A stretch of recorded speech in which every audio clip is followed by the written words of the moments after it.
Siz shaytonni hiyla qilib alday olmaysiz. Shayton bu yerda qanchadan beri yashayapti?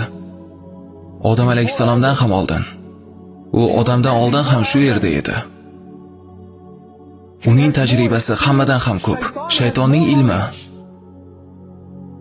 shaytonning islom haqidagi ilmi sendan ham, mendan ham, har bir olimdan-da ko'proq.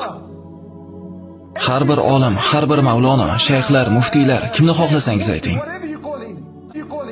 Agar dunyodagi barcha olimlarni yig'ib bir joyga to'plasangiz, shaytonning ilmi ularning barchasidan ham ko'proq.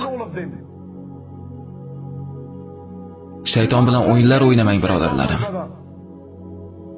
O'zingizning hayotingiz bilan o'yinlar o'ynamanglar. Shaytonga imkoniyatlar bermanglar.